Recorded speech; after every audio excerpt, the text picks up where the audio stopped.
Monday. I was just about to talk to you, Ed. Go on, baby, I'm listening. Not right now. It's only fair if you're ready, so I'd like to discuss something with you on Saturday, Lois said. No problem, it's Saturday, but I can't get ready unless you give me a clue. Sure, but don't react right away. I'm giving you a week to digest this. Ready? Ready. I want to have sex with another man. Ed's jaw dropped. Lois put a finger to his lips as a sign that he didn't have to answer. He took a deep breath and remained silent, though it certainly wasn't easy. You can talk to me tomorrow, but the conversation won't lead to a decision. There will only be whatever clarification you might need to set the record straight, and I will do the same. Tuesday. I have to say that no way is my first reaction. Ed said. I realize that, but you can't make a decision until Saturday. Please let me explain a little. Well, if you want to, it would just be sex and only once. You've always been logical and fair, so I want to discuss this with you properly on Saturday. Until then, you have time to get your thoughts in order. I can tell you exactly why that would be okay. You tell me why it's not, and I'll bring in a judge who will judge which of us makes the better argument. Who's the judge? Ed asked. Doris. She works in the Human Resources Department of our company, Dostek, and she promises to be impartial. Ed pondered this for a moment. I agree, but I may have some questions before then, just for clarification, you understand. Fair enough, but I won't divulge any of my arguments right now. Wednesday. So, what does logic have to do with it, Lois? Remember when we lived in Basingstoke and I got that job in Southampton? Sure. Well, I suggested we move to Winchester, about halfway between the two, but you said it didn't make sense. We'd both have to travel and we'd have the expense of 2 cars. Yes, that's what I said. So, you gave me the choice of whether we should live in one place or another. I chose a place here in Southampton, and I take the bus to work. I see, logical. I'm the only one driving now, but when I get home later than you cook dinner and we can relax, and we save thousands by driving only 1 car. Exactly. But what does that have to do with you wanting a get-out-of-jail-free card? It's the way you think things through. You've presented a well-thought-out argument, and now you're happy to put up with longer stays away from home to make our lives easier. Our current lifestyle shows that you were right. Thank you. So I'm trying to think like you. I want you to explain to me logically why I shouldn't allow myself this affair, and just as importantly, give me the opportunity to argue my point of view, without emotion like you do. Thursday. I have an important question, Ed said. Ask it. Do you already have someone in mind for this extramarital venture? Absolutely not, Lois replied. You swear? No one you've had your eye on for a long time? Are you really going to start from scratch? I swear I don't mean anyone. Oh, come on. No guys at work to chat with you? There has to be someone you like. Sure, there are men at work who make it clear they'd like to get in my underpants, and I can't deny that some of them are attractive. But the answer is still no. I don't have anyone on my radar. That seems unlikely. Then here's the thing, Ed. I do want to have sex with another man, but I guarantee, whoever I choose, it won't be someone I work with. In fact, it won't even be someone I already know. Deal. Friday. Is this your plan to intentionally hurt me? Asked Ed. No. I love you. I don't want another man in my life. I just want to try sex with someone else. It doesn't matter if his buddy is bigger or smaller, or if he's taller or hairier than you. I'm just curious to try something new. Logically, it shouldn't hurt you. Do you want one man, one time? Yes. Say it out loud, that you don't want to hurt me. I don't want to hurt you, Ed, I promise. Saturday. Since this is Lois's idea, I think she should state her case first, Doris said. I'll give you my unbiased opinion when you're both done. In the meantime, I won't participate unless one of you asks me to. Agreed. Lois took a deep breath and began. First, Ed, I want you to realize that there's a big difference between love and sex. This discussion won't be productive if you think they're the same thing. Prove it, Ed said. There are different kinds of love. The way you feel about strawberries and cream, about me, about your mom, about escaping Shawshank. It's not the same thing. Ah, but I'm saying I love them all. Yes. It should follow from that there are different kinds of sex. Sex with love, the way we do it, is the most important of them all. But in a one-night stand novel, there's also simple lust, hero worship, sex when you're lonely or out for revenge. Have sex when you dare, or when you're forced to, or even for money. And you'd like to add sex out of sheer curiosity. Yes, and they're all completely separate from love. Okay. Paul Newman was once interviewed about his ability to have affairs, Lois continued. He said something like, "If you have a steak at home, why go out for a burger?" I know he was trying to compliment Joanne Woodward, but his analogy is wrong. You, as the most logical thinker, tell me why. Because eating steak every day can get tiresome. Sometimes you still dream of a burger. So, is that what you're saying? Are you bored with me? Ed asked. Of course not, but we have to recognize that our personal lives can get a little boring in 10, 20 years. I don't want to wait that long. You and I are going to make a delicious steak, but I want to look back and say I only tried a burger once. Okay. Love and sex are different things, I understand that. Next point. I was a virgin when we met. Now we're in our 30s and we've potentially been sexually active for half our lives. You had at least 3 or 4 girlfriends before you met me, but it's always been just you and me. And you want to even the score? Ed asked. I admit there's some truth to that, yes, but just one man, that's a long way from settling the score. I think my wish is perfectly just. I don't want to go to my grave having sex with just one man, and doing it with your consent means it won't be cheating. I see. Anything else? I just don't think jealousy is logical. You've seen me use my imitator. Yes, I've seen it. Well, there you are then. You're not jealous of it. Doris coughed and smiled for the first time. You even got me with it.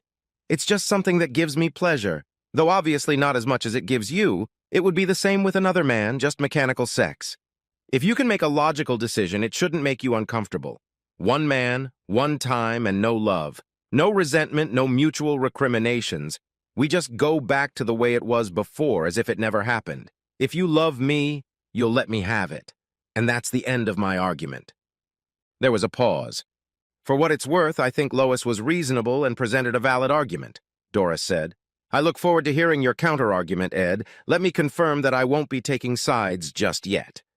So Ed began. First, I'd like to start where we left off with Lois, where you said, if you love me, you'll let me do this. That's outrageous, and it's emotional blackmail. What makes you say that? I'll demonstrate. If you love me, you will immediately reject the idea. How does that make you feel? Is there a coherent argument? She thought about it. Or how about, he continued, that you sit there and say, if you love me, Ed, you'll let me run the train. I just want violent sex with 20 bikers just once. Should I logically agree to that? Okay, I see what you mean. I'll remove that argument. Then let's go back to the storyline where I have to agree with you about love and sex. I'm not arguing. They are different. And I'll admit that, from a non-emotional standpoint, I wouldn't be uncomfortable or hurt if you had sex with another man. Unless I find flaws in your reasoning. Good. She leaned back in her chair, looking pleased. So I'd like to begin my defense, so to speak, by saying that I'm not uncomfortable in other areas. Okay. Did I make you uncomfortable when I had sex with my previous girlfriends? Yes or no? This is ridiculous. I didn't even know you then. Ed looked at Doris. Yes or no, Lois? He repeated the question. Very well, no, you didn't. Using the terms better or worse, which is worse? Did you have sex with someone I never knew about before we met? Or are you having sex with someone else? And I know it's happening. After you took a vow of fidelity. Lois sighed. Obviously, it would get worse later, but that's a ridiculous argument. We're not religious. Wedding vows are just words you say to get married. Your previous girlfriends were just an example showing why I want to do this. I understand that and agree with you. Love and sex are different things. And since you and I weren't together then, my previous girlfriends are irrelevant, as is everything we did before we met. But you're the one who made that example, and I'm just responding. Fair enough, Lois agreed. Then tell me, do you regret being a virgin when we first met? Of course not. So you were happy that I took your virginity and you had no jealousy about my previous relationships? None at all. And when you married me, you weren't worried about all the men you hadn't had sex with? I suppose not. Then I guess we should ignore my exes completely. Lois nodded reluctantly. Strike that from the record, Doris. And if you agree that sex with another partner after marriage is far more harmful than sex before it, it follows that what you want to do is more than just even the score. I disagree. Okay, then let's deal with the sex toy. Rate sex with me on a scale of 1 to 10 and sex with a simulator. You got a 10 and that's only a 3.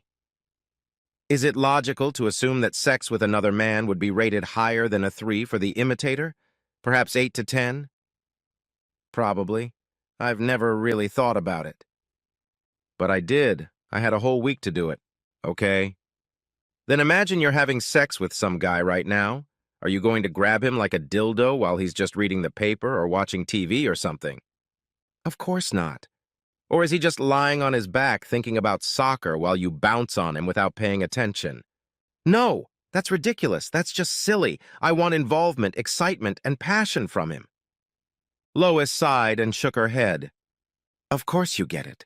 So as in the previous argument with your girlfriends, the analogy of a male partner versus an imitator is false. You want to wrap your thighs around a real sweaty man and respond with thrust after thrust. Lois didn't answer. An imitator rarely gets you a finish, but you want at least one with a mystery man. Ignore the imitator example. Okay. So, let's look at that aspect about just one time. Are you absolutely sure that once will be enough? I'm sure. So, if I agree to that, what am I supposed to do a year from now if you want another just once experience? Look, this time you'll keep your word, but tell me later that you want to try it. Just once, with a black man or a midget. No, you're not listening. I said just once. That's the agreement. But how can you say that? You agreed to our marriage vows by stipulating a renunciation of all others. But now you want to change it to renounce all others except this one time. So you're going to do the same thing again. She sighed. I promise it will only be this one time. Well, I think almost all of your arguments are falling apart. Let's get down to the real issue. Give me an example of a time when I felt offended or uncomfortable. I'm not going to ask if you would be hurt if I had sex with another woman. I'll admit that I would be. But can I ask for honest answers to a few simple questions? Yes. Doris, will you interrupt me if you think she's not being completely honest? Or if any of my questions are unfair? Of course. Would it hurt you if you found out I was with another woman and had oral sex as foreplay? Yes. Does it hurt just from hard caresses? From tongue kisses, hands under her clothes, taking those clothes off? Yes. How about making out on the dance floor? I squeeze her breasts and run my hand down the back of her dress to feel her ass. Would those things make you feel uncomfortable? Yes, Lois said. No sex then. You wouldn't be offended if I ordered a romantic dinner for 2? I wouldn't like that. How about I set her up on a simple date at the bar? Meet her for a drink and a chat. No foreplay, just a chance to get to know each other better. To see if she could be the one when I want to have sex with a stranger. I tell her how beautiful she is and touch her hair. You know, whispered compliments. Surely that would be okay? Okay, I wouldn't really like that either. Let's try something less tactile. How would you feel if you found out I was looking for a sexual partner online? I'd be pissed. What if I make an arrangement over the phone, or I ask a friend to set me up with another woman? I'd be pissed. Stop questioning, Lois. I already have the full picture, said Doris. Lois let out a long sigh of relief. How long does our regular lovemaking last? It usually takes about 30 minutes. So, would sex with this mystery man be longer or shorter? That's about what I had in mind. But you wouldn't want quickie sex. No, of course not. Edit. Well, if it's going to be a one-time event, your moment in the sun, I think you should really enjoy it. Lois looked hopeful now. It's just one time, but to get it out of my head, I don't think 30 minutes will be enough. I only want one session with someone else. It's not a competition. So 45 minutes is good enough for you? I don't mean finishers, I mean satisfying your curiosity. 45 minutes would be perfect. Finally, the just once aspect again. Do you think I'd be okay with you wanting to go with two big black guys? No. So it's just one time when it comes to quantity, not quality. It has little to do with logic. Lois didn't answer. Ed continued. Lois, I want you to know that your examples are meager, but your basic reasoning is sound. What do you think, Doris? That's roughly how I envision it. Lois brightened. It sounded as if he might have already come to terms with the idea. Can you categorically affirm that you'll still love me after your little fling? Of course. Well, I'd like to revisit this discussion later. Okay, Ed continued. You said you didn't want to hurt me, even make me feel uncomfortable, right? Yes. And I agreed that sex with another man shouldn't hurt me, if I agree to it. Ed looked at Doris. Then I don't think Doris should be burdened with this important decision. I'll do it. That's not what we agreed on. I know it's not, but it's really not fair that Doris has to make the judgment. No matter how things turn out, she'll end up regretting her decision a bit. Maybe there will even be guilt. You can't carry out your plan unless I still agree, regardless of Doris's point of view. Okay, what's your solution? My solution is to honor your request. You'll be able to have sex with another man, provided I'm allowed to set reasonable terms. Doris must impartially judge whether those conditions are fair or not. Wow! They will be presented logically, as one would expect, and Doris should speak up if she disagrees with anything. Fair enough, Doris replied. But if she says they are reasonable, you must abide by them. If you have sex with another man and violate any of the terms, it's a divorce. Lois nodded and leaned forward, leaning on her elbows. Grudgingly, I'll agree with you. I'll let you do it. You can do it for 45 minutes. Pick anyone you don't already know and do it any way you like. At your workplace, in the back of a car, in a dirty alley, even in your marital bed. Lois brightened. Thank you, Ed. Since I agree with you, sex wouldn't hurt me either. But the other things you said would hurt you. Would hurt me too. So, logically, the following is unacceptable. No groping, squeezing, or any other kind of foreplay. No kissing, no dancing, no dinner and drinks. And you're not allowed to use the phones, the internet, or the help of friends to find your mystery stud. But, no buts, that's what we agreed on. Doris? He's right, Lois. You can only have straight sex, that's what sex is. Take off your clothes, spread your legs, and he will penetrate you in any position you desire. During the act, you can indulge in your passion, deep kissing, squeezing his buttocks, telling him how big he is, for 45 minutes. I'm concerned that you might cheat on the time, so I'll have to be present to make sure he doesn't cheat you out of 44 minutes, or exceeds the time to 46 minutes. That's not fair. Doris? I'm sorry, Lois, but it's fair and logical, just like you asked. Lois slumped and Doris stood up. If that's all, I'll be off. Good luck to you both. Ed walked her to the door where she whispered, What a relief. Well done. He returned and sat down next to his dejected wife. You've won, Ed. Are you satisfied? Not really. I have a little more to say, particularly about your statement. I don't want to go to my grave having sex with only one man. That bothers me. Oh? You can agree right now not to indulge that fantasy, but I don't think it will ever go away. If you go on and get another man, I'll divorce you. I won't do that. Then your fantasy will go unfulfilled and it will eat you up from the inside out. So from now on, I will always be suspicious. For the rest of our life together, Lois, which probably won't last long, I won't trust you from now until the day I die.